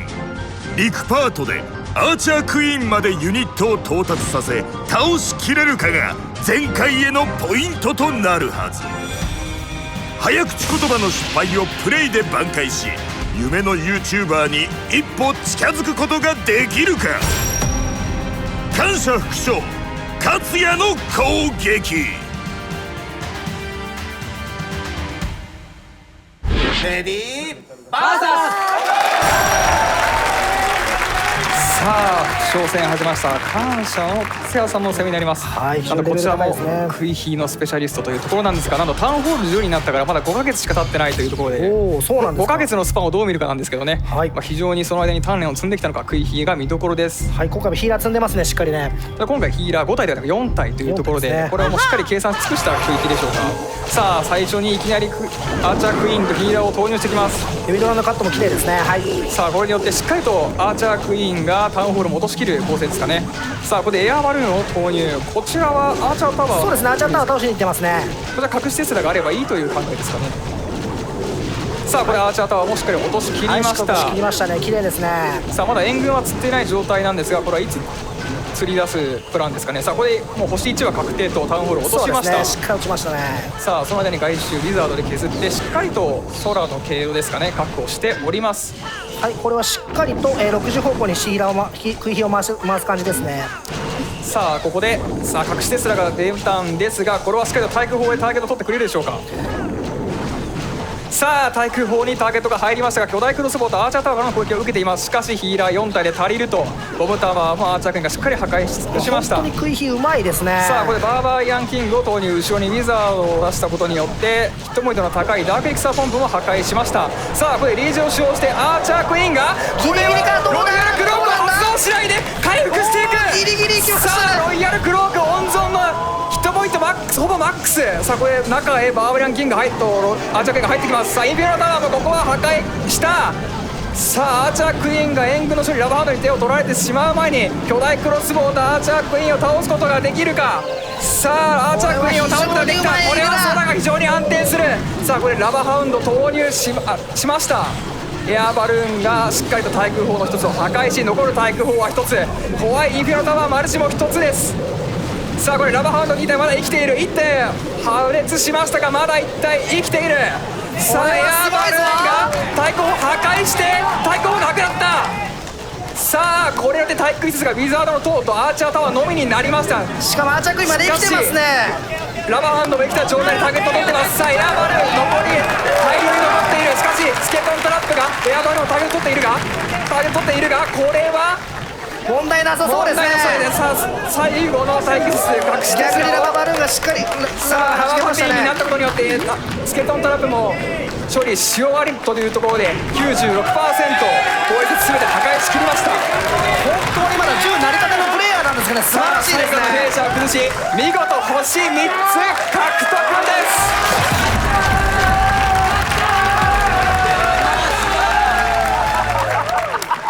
すごい盛り上がりでございました。すごい熱烈なファンがいるじゃないですか、かっちゃん。かっちゃんさんやりましたよ。ありがとうございます。もう早口言葉初めに振られてミスったんで、それでそこは別にもしかしたらパーセンテージに入りませんので大丈夫ですよ。もう良かったです。良かったね。ありがとうございます。それでは今の前回プレイをもう一度詳しく見てみよう。空の攻撃が得意な勝也もまたクイヒーの使い方が絶妙だった。さあこれリージを使用してアーチャークイーンがこれはロイヤルクロークを発動しないで回復していく。ギリギリいきました。さあロイヤルクローク温存のヒットポイントマックスほぼマックス。全てクイヒーですかね。クイヒーの1ミリですね。ダメージを計算し尽くした感じ。しかもその後中入ってからのユニットの動き素晴らしかったですね。レイジの2発目のかけ方ですね、非常にいいところにかけてましたね。本当にタウンホールになって5ヶ月なのかヒットポイントギリギリのところでアーチャークイーンを落とさせない。ロイヤルクローク温存の卓越したテクニックを見せ、対空砲インフェルノタワーといった空軍の敵を十分に減らしていたため、後半はラバハウンドとエアバルーンで一気に制圧。アーチャークイーンを守りきる神がかったクイヒープレイが光り、勝也が30秒を残しジャイルバードの村を全開した。さあ続きまして後攻クラクラチャンネルチームの副賞は誰が行くんでしょうか。はい。おっ来ました、ドズルさん。さあ自らの手でね、さあリーダーが登場でございます。チャンネル登録数が13万を超える人気 YouTuber ドズル。実況やイベントへの露出も多いクラクラ界で最も名の知れた男。さあそれでは誰を指名しますか。ちょっと会場に完璧に飲まれている相手のリーダーを潰したいと思います。ホッシーさん。ホッシーさん、あ、リーダー対決、リーダー対決。クラクラ原理主義者ホッシー。クラクラは人生に欠かせないものと語り、クラクラに甚大な愛情を注いできた男。いや、とにかくこれもうドズルさん、はい、とにかくホッシーとトミーが嫌いだってはっきりもう言ってる。なるほど。ちょっと因縁とかがあるんでしょうかね。これ、そうですね、はい、昔から今日この機会で潰せることを光栄に思います。なるほど。本当ですか。まずはホッシーさんを潰してやるとなるほど、そういうことです。ちょっと言われてますけどホッシーさん、まあクアロアばっかやってるんじゃないと。惜しい。クラロアばっかりやってるんじゃないと。かかってこいよって。かかってこいよということでございます。大事なところで噛んでしまうホッシーの村がこちら。タウンホールがある十字側に対空砲が3つ、巨大クロスボウ2つ、そして大砲6つと厚く守られているため、中央のアーチャークイーンまで進撃できるかが鍵となる。クラクラ実況者として名を馳せる男のプレイヤーとしての実力とは。クラクラチャンネル副賞リーダードズルの攻撃。レディーバーサス。さあクラクラチャンネル満を持して登場、副賞ドズル。人気 YouTuber とも言われたり鉄人とも言われたり、非常に過酷なスケジュールを生き抜いている人気 YouTuber です。はい、ついに出てきましたね。さあ今回事前にペッカ1体入れる面白い編成するよって言ってたんですが、しっかりと入れています。そうですね、しっかり公約通りですね。実際ドズルさんこういう舞台で戦うのは初めてだと思うんですが、実は意外と前回を叩き出すプレイヤーなんですよね。もう本当にあれですね、本番に強いというのが本当ですね。舞台慣れしている、さあここはゴーレムをしっかりと0時から11時にかけて展開したことによって、さあこれペンカで外周も施設も破壊しております。さあゴーレムがちょっと回ってしまったか、ジャンプの呪文で軌道修正ができるかというところなんですが、これは大砲を壊せば戻るというところですかね。さあ中入りそうですね、大丈夫そうですね。しっかりと中に入りました。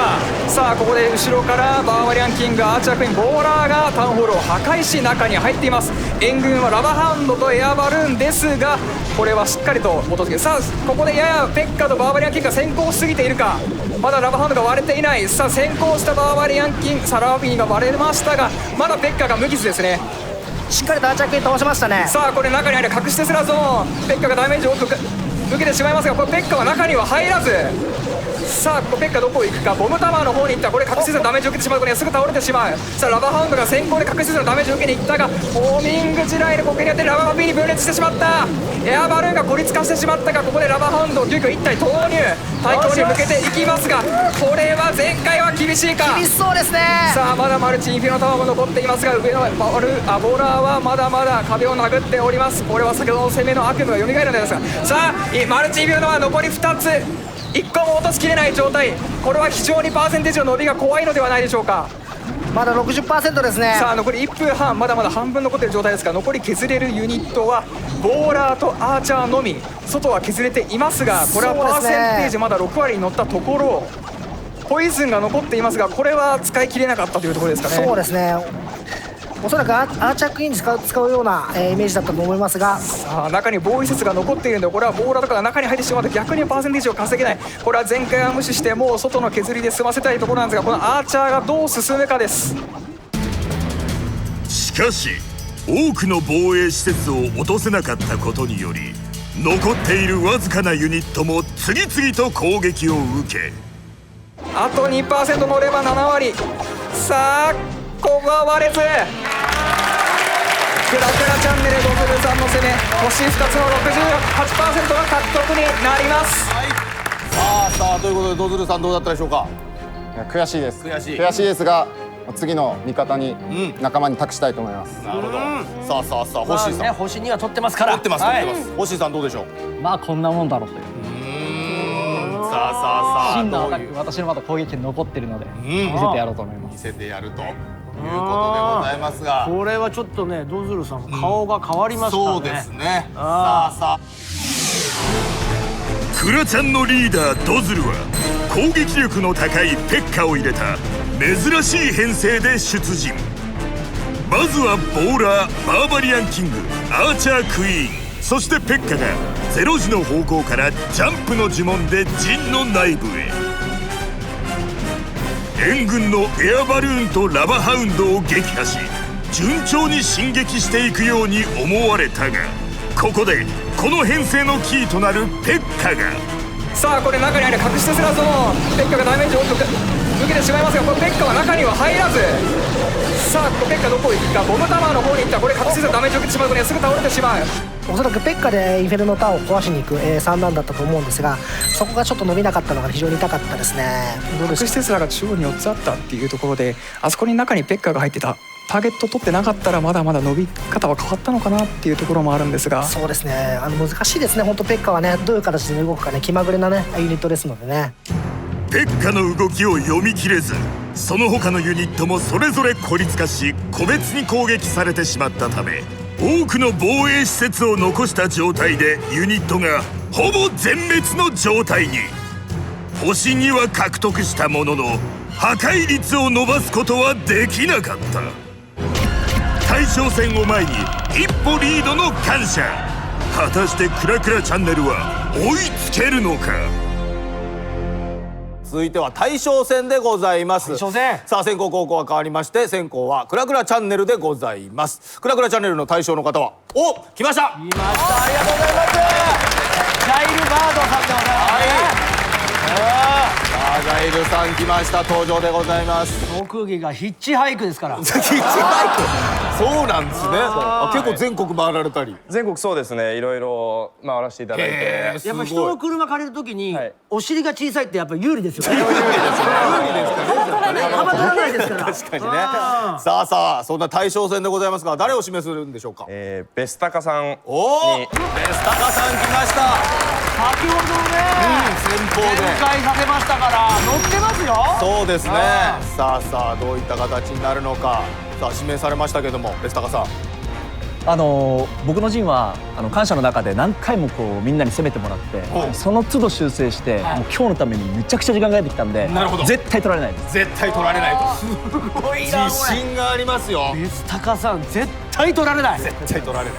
ああ言われてますよ。まず言いたいのは、ベスタカさんとスータカさんがすごい紛らわしいんですよ、私の中で。名前が。そこら辺をちゃんとしてほしい。ちゃんとしてほしいですね。もうその件に関しては何も言えない。さあそれでは行きましょうか。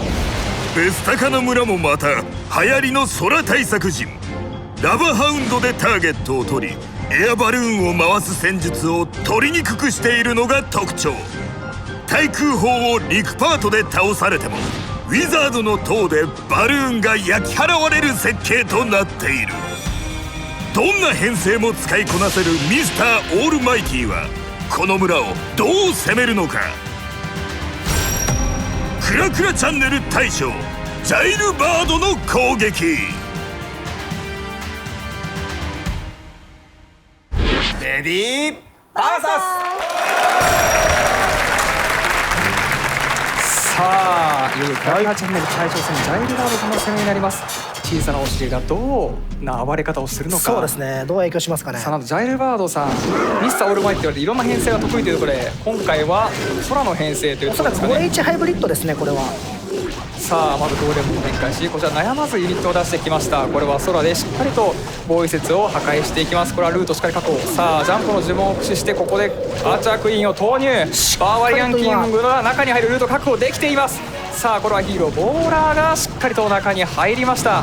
これによってアーチャークイーン援軍ついたしインフィロターンまでいけるでしょうか。さあこれポイズン使用しましたが、これは素晴らしいですね。インフィロターン折れそうですね。折れました。さあここでフェダバが発動しますが、まだまだバーバリアンキングが暴れている。さあ中に入りましたが、ここの四角い中に囚われてしまった。壁を殴っているが、これはもう想定内というところでしょうか。さあ空のポテにつきました。ラバハウンド投入してエアバルーンを後ろから4つの部隊にかけて投降しています。さあここでラバハウンドがこれは全て割れてしまったぞ。さあ全て割れてしまったことによってエアバルーンが暴れることができるのか。さあこれフリーズの呪文を駆使しますが、これは対空砲が破壊に間に合わないか。さあ1つの対空砲が、さあ6時の対空砲が割れない。さあ6時の対空砲割れない。さあこれ追加のエアバルーンを出しますが、これは6時の対空砲が残ってしまったことによってこいつ割り切れない。さあこれで前回難しくなってしまったか。だってタウンホールは狙えそうですね。さあ残る手持ちはエアバルーンが2つ。これはパーセンテージ稼ぎと星2つのプランに移行しました。さあこれでエアバルーンが全て倒れてしまったことによってパーセンテージ稼ぎ星稼ぎに移ることになります。さあアーチャータワーにウィザードが倒されてしまった。ここはタウンホール届くんでしょうか。ガーゴイルがダークリクサーポンプを攻撃していますが、これを破壊した後に上に向かってしまうとちょっと怖い。さあガーゴイルが1体2体3体残したガーゴイル4体によってタウンホールこれは破壊できるでしょう。これ1分あるんで大丈夫そうですね。さあしかしここで星2つというところでパーセンテージの伸び悩みがちょっと怖いところですよね。そうですね、やはりこう対空砲が外にある陣、非常にね外回しづらい陣ですよね。対空砲の手前の防衛節まで破壊できたんですが、あと一歩届かずというところで伸びきりませんでしたね。おそらく最初のラバハウンドの角度がまずかったものと思われますが、ジャイルバードの進撃はここまで。最後に残ったガーゴイルが外周の施設を削り、あと 1% を伸ばしたい。しかし2秒1秒0秒とここで時間切れ。クラクラチャンネル大将ジャイルバードの攻めは星2つ 52%、54% になります、はい、さあということでジャイルバードさんどうですか。いやすごい悔しいですね。ちょっと空をミスタップしてしまって。なるほど。なかなかパーセントもねちょっと伸ばなかったということかと。さあそしてね練りに練ってきた陣相当強かったですね。いやでも入りすごいあれうまくて、さすがだなと思ったんですけど、普通の陣だったらあれで取れてるんですよね。これは取れないです。なるほど。いやなんだあいがこっちを褒めてるのかと思ったら自分を褒めてたんですね。自分の陣のね強固さを褒めてたということで、さあそれでは解説のお願いいたします。はい、解説の方させていただきます。入りでですね、やはりポイズが若干遅れたことによってアーチャークイーンとの攻撃かなりゴーレムに入ってしまったことが非常にね陸の伸びを遅らせてしまったかなと思うと、ラバハウンドはあれミスタップですかね、角度が違うところから出してしまったのでね、生かしたくないところにラバが行ってしまったので、ラバハウンドかなり早く解けてしまいましたね。対空砲が2つ折り切れればというところだったんですが、6時のこの対空砲エアバルーンをね何個も逐次投入したんですが折り切れずというところで、やはりそこはオリジナル陣形で攻めてきた感謝のベスタカさんが一段上手だったかなっていうところですかね。ラバハウンドのリスタップがなかった攻撃を見てみたいですね。痛恨のミスタップでラバハウンド2体を無駄死にさせてしまった。プランは良かったのだが大舞台の緊張感に打ち勝てず、ジャイルバードは星2という結果に。さあそして大将といえばもうこの方の登場でございますね。感謝チームの大将、はい、お願いします。ホッシーさんでございます。ホッシーさんもうグラグラ原理主義者ですから。そうですよ、やってくださいよ。さあ存分に戦う相手は誰を指名するんでしょうか。ロズルさん。うおー、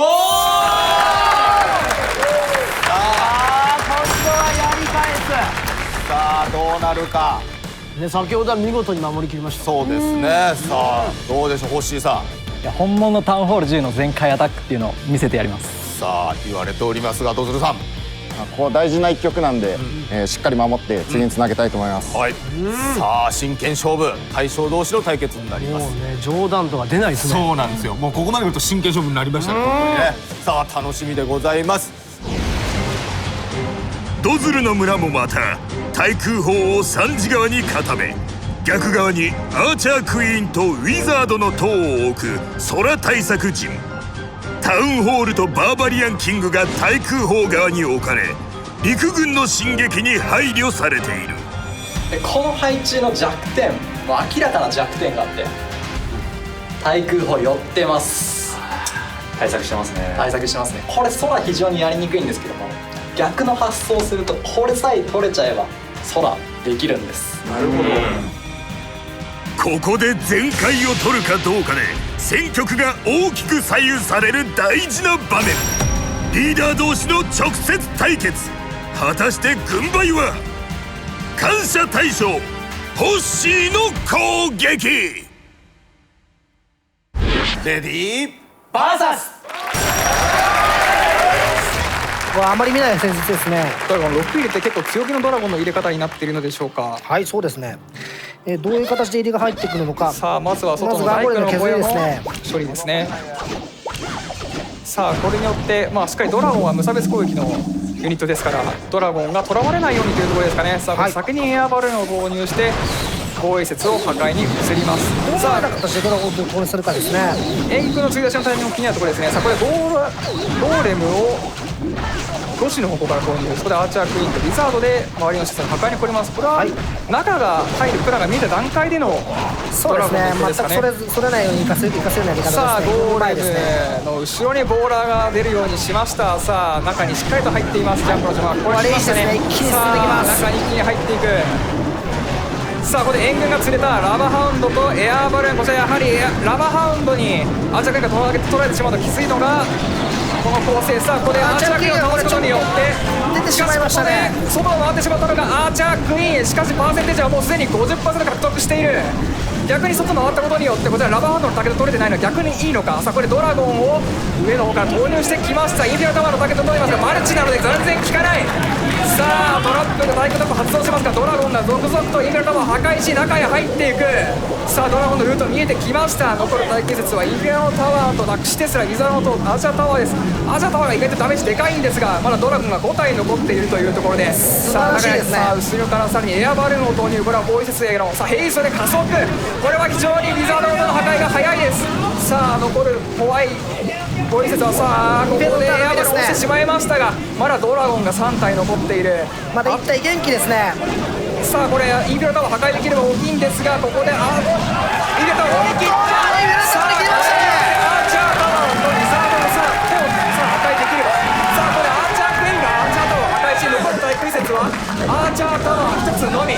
そこをリザードがさあドラゴンとウィザードが壊しきった。これ防衛施設全て起こったことによって 98% 残る防衛施設はなし。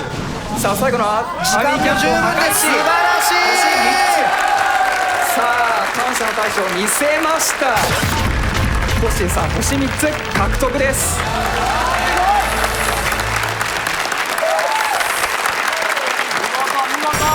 ホッシーさん有言実行でしたね。やっぱり精神統一してたのであれが効いたんですからね。何があっても実力出せます。いやー素晴らしい。やばかったですからね。集中力が決まってましたかね。さあそして前回させてしまいましたけども、ドズルさん。はい。まあ悔しいですがさすがの一言でした。なるほど。プレーも素晴らしかったということでございます。解説の方よろしくお願いいたします。はい、これで感謝の方は3つとも10を全開ということです非常に難しいと言われているコータウンホール帯での全開というところで、なおかつ今回あまり注目されていないドラゴンをふんだんに使っての攻めというところで、対空砲がかなり偏っている陣でして、そちら側から陸部隊で行き、そして、インフェルノ側をですねドラゴンで刺すというね素晴らしい戦術でしたね。感謝のリーダーホッシーはタウンホール10では珍しいドラゴンを使った編成で出陣。まずはゴーレム、ボーラー、バーバリアンキング、アーチャークイーンを4時の方向からジャンプで進撃させ、レイジを使って一気に中央部分まで攻撃。陸部隊で半壊に到達した後、一時の方向からドラゴン6体を投入。無差別攻撃のため散らばってしまいがちなドラゴンだが、前半の陸部隊がしっかり周りの施設を破壊していたため、ルートをそれることなく防衛施設を次々と破壊。最終的にドラゴンだけでインフェルノタワーを2本倒しきり、この重要な局面で星3を獲得した。副将戦、大将戦は各クランのリーダーが激突。副将戦ではクラちゃんドズルがペッカを使った編成で感謝ホッシーの村を攻めるが、エアバルーンが孤立化してしまったが、ここでラバーハウンドをデューク1体投入。対抗に向けていきますが、これは前回は厳しいか。各ユニットが孤立化し、星には取ったものの破壊率は稼げず。続く大将戦ではホッシーがドラゴンを入れた編成で攻め、マルチなので完全に効かない。素晴らしい。さあ見事全開。リーダー対決はホッシーに軍配が上がり、現時点で星の数は11対13と感謝が2ポイントリード。このまま圧倒的優位に立った感謝が逃げ切るのか、それとも後がなくなったクラクラチャンネルが奇跡の追い上げを見せるのか。泣いても笑っても最後の戦い、ファイナルアタック。ということはファイナルで、もうクラクラチャンネルは全開しかないですね。そうですね、絶対全開を取るしかない。まずは全開ですね。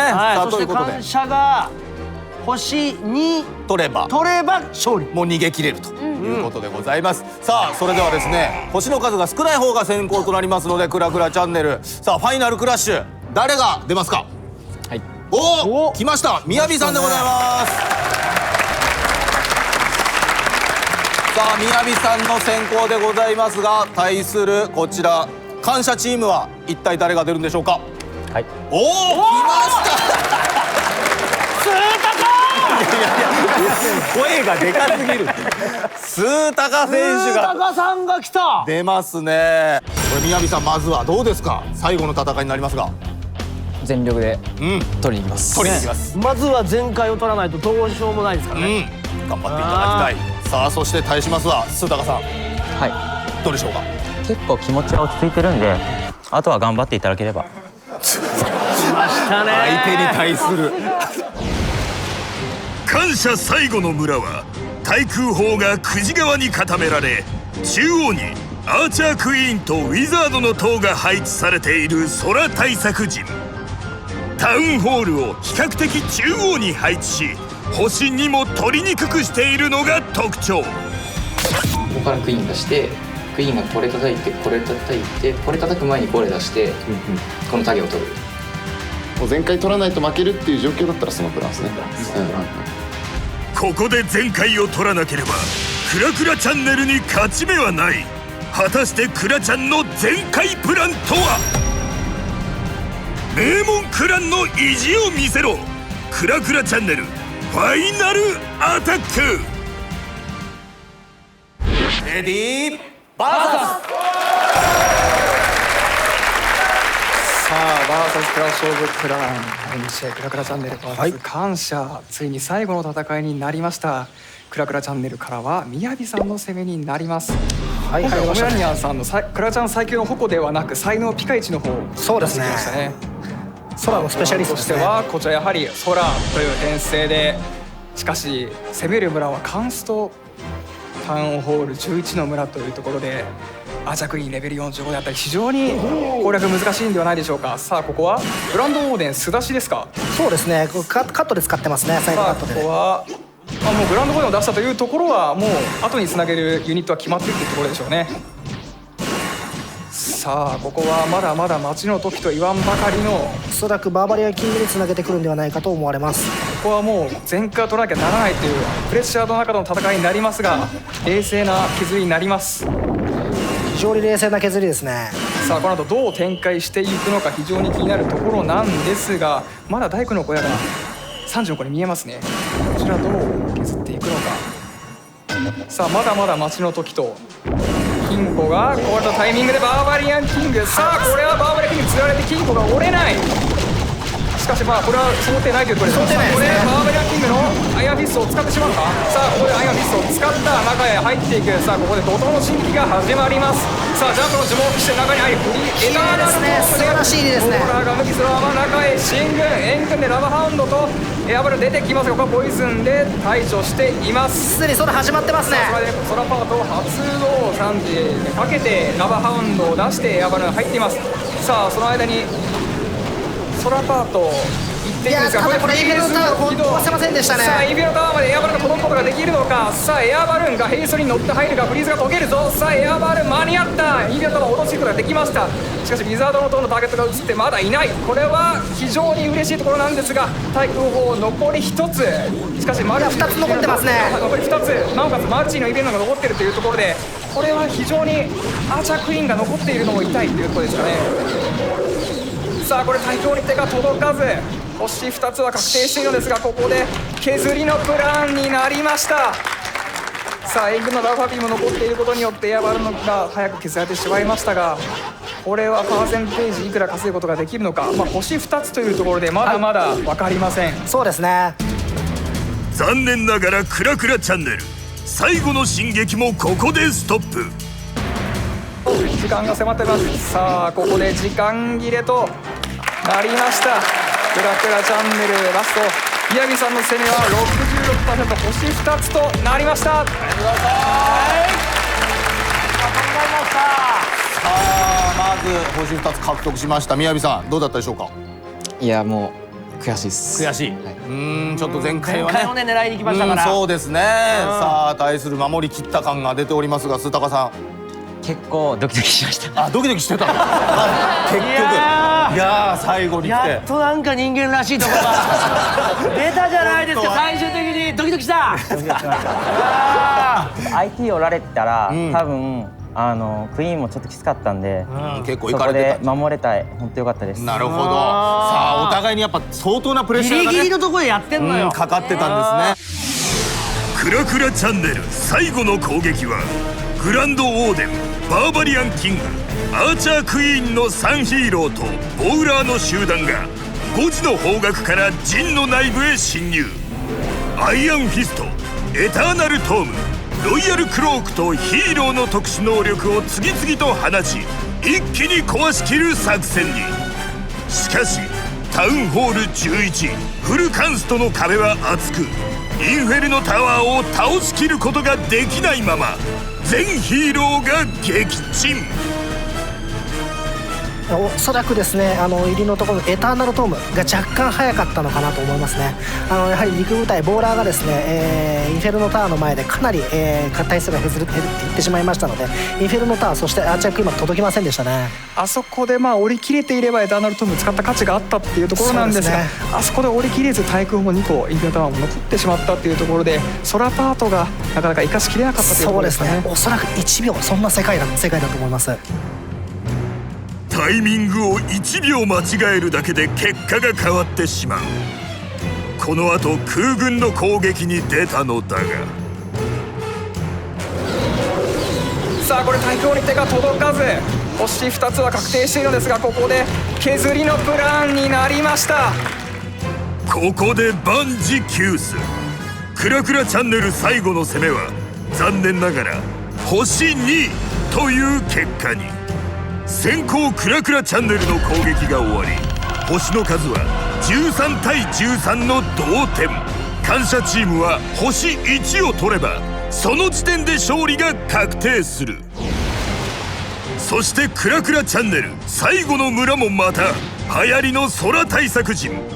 タウンホールを村中心部に配置し、星2も取りづらくしているのが特徴。圧倒的優位に立った感謝は確実に勝利をつかめるのか。これで全てが決まる。感謝ファイナルアタック。レディーバーサス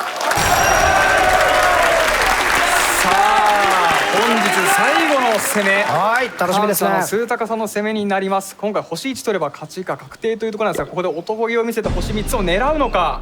さあ構成的にはどうでしょうかこれは。はい、陸部隊、なのでおそらくそうですね、星2を手堅く狙いつつ全開につなげるような作戦ではないでしょうかね。星3つのプランが見えたらその星3つにつなげていくというところでしょうか。はいそうでしょうね。さあアスケ君4つ目で先に穴を開ける形なんですかねこれは。そうです、どこに穴開けるか注目ですね。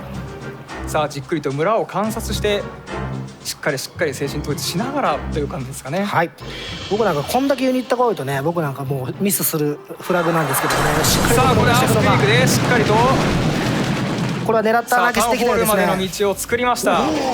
さあ最初にグランドオーデンで道を確保します。さあ外にいる大工の小山アーチャーを使って、さあここでエアバルーンを投入。これはしっかりと真ん中のタウンホールつなげるための道を作りに行っております。さあしっかりとぴったりアーチャータワーを壊しきりました。さあここでゴーレムを投入。オールブレーカーの投入はいつになるかというところなんですが、これは金庫が折れたタイミングですかね。さあ金庫ダークエリクサーポンプを折れました。アーチャークイーンがエリクサータンクを打って、さあここでオールブレーカー投入。これはうまく割れました。おしっかり開きましたね。さあここで中へ直線タウンホールまでの道ができました。ここうまく通ることができるのか。さあエンドオーデンがグランドオーデンがずれてない。ずれていたことにエターナルトームがはい。さあここでムエスカリマックスがボーダーにスイーターしか入ってない。しかし中への道ができました。さあタウンホール落ちることができるのか。タウンホールダメージ入ってるぞ。さあタウンホールは無事落としきりました。星1つ確定。ここで感謝数高がタウンホールを落とし星1を獲得。ここからさらにホグライダーの集団で攻め入り中へしっかり入っています。さあこれ星2つ確定。確実に勝ちたい数高は大胆には攻め込まず堅実に星2を取りに行った。そして1と本日最後の試合感謝の数高さん星2つ 77% 獲得です。ということで戦いを制したのは感謝。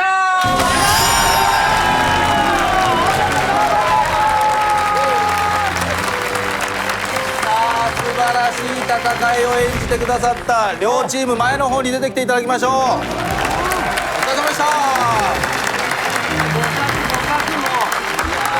素晴らしい戦いでしたね。さあということでございまして、これどうだったでしょうかね。戦いとしてはね結果出ましたけども、さあまずは勝者の感謝の皆様ちょっとコメント聞いていきましょう。まずはホッシーさん。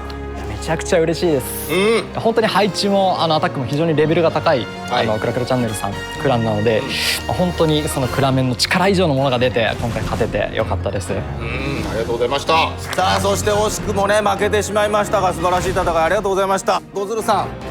はい、ちょっとリーダーとしてみんなを引っ張れなかったのが本当にすごく悔しかったんですけれども、すごいいい戦いができたのでまたいつかリベンジさせてください。なるほど。はいありがとうございます。さすがリーダー。アメリカから来てくださいました、トミーさん。はい、いやもう戦う前は煽り合って戦い終わったら互いの日々をね研鑽を称賛し合うと、それがクラクラだと思ってるんで、ぜひクラクラチャンネルさんの大きな拍手を送ってあげてください。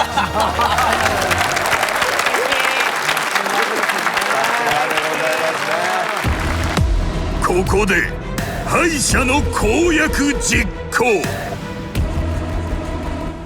クラクラチャンネルさん負けてしまいましたので、ドズルさんが課金でタウンホール11までフルカンスト。さあこちらの方ですねやっていただけるんですか。やります。やります。やる。そしてですねここはですね YouTuber らしく自分の YouTube チャンネルにアップするという、これでまたチャンネルの人が増えちゃうんじゃないですか。増えちゃう結局ね。まあでもねそこでねみそぎをしたいということでございます。やってくれるということですから。ドズルの公約タウンホール11フルカンストの刑は近日ドズルが自らの YouTube チャンネルにて公開。さらに名前変えたらどうする？ドジルとかいう名前になる。負けたらうわドズルからドジルに。今日負けることはないので、万が一にもないのでいいでしょう。負けたらドジルに改名します。もう一つの公約はドズルをドジルに改名。ここで急遽決まりました。ドズルさんをドジルさんに改名というのは、ドジルという名を、戒めとも今回の戦いを忘れないように、ちょっとドジルという名前に改名したいと思います。うわー、これは大変なことになりましたね。あのドズルさんの名前を変えさせましたよ。ちょっとビビってんじゃないですか。ちょっとなんかこの後殺されんじゃないかなと思って大丈夫です。すぐにアメリカに帰ってくればすぐいなくなろうと思ってるんで、高飛びしていただければね。期間限定とかいろいろとあるかもしれません。公約で見事達成でございます。頑張ってください。ありがとうございます。さあということで、まだまだね、これ一応番組としてはここで終わってしまうんですけども、これ本当に面白かったですね。いや面白かった。これ見たらそう出たい人いっぱいいると思いますよ。そう、まだまだね、日本にもね、強いクランの方たちプレイヤーいると思いますので、ぜひともまたね、機会がありましたらこういう番組をやりたいと思いますので。ね、日本以外からも来るかもしれないですよ。いや、まず来たんですけどね。いやいや、まだトミーさん来たからみんなね、そうか、みんな他のこうやって来るかもしれない。世界は広い。必須ですか？あれは必須で来ますよ。こうご期待ということでございまして、またお会いしましょう。バーサスでございました。ありがとうございまし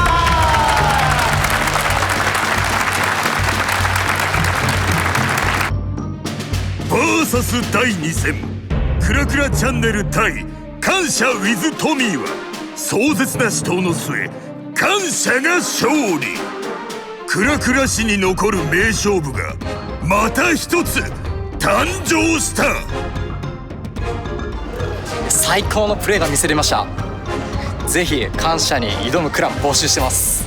本当にハワイから来てよかったなと、もうちょっと皆さんにありがとうと言って、こちらこそありがとうございました。ありがとう。で、今後ね、クラクラもどんどん世界やこういう風にやっていきたいと思うので、みんなで盛り上げていきましょう。しゃお願いします。お願いします。はい、せーのせーの。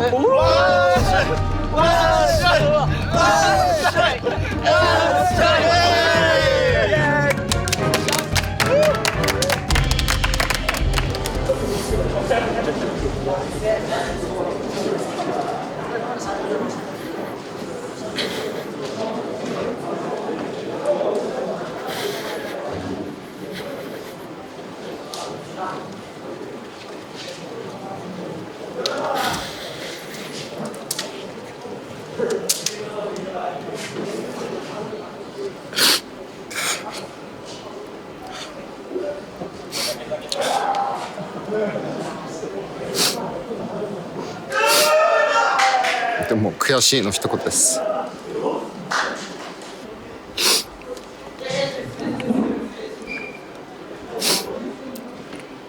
これからももしこうついてきてくれるんであれば、一緒にまた練習して絶対にリベンジしたいと思います。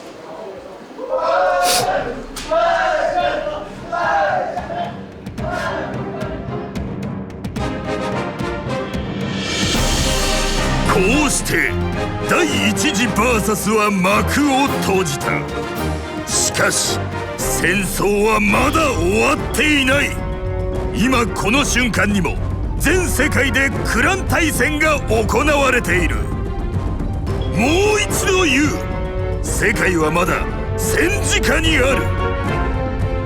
全国のクランよ、戦え！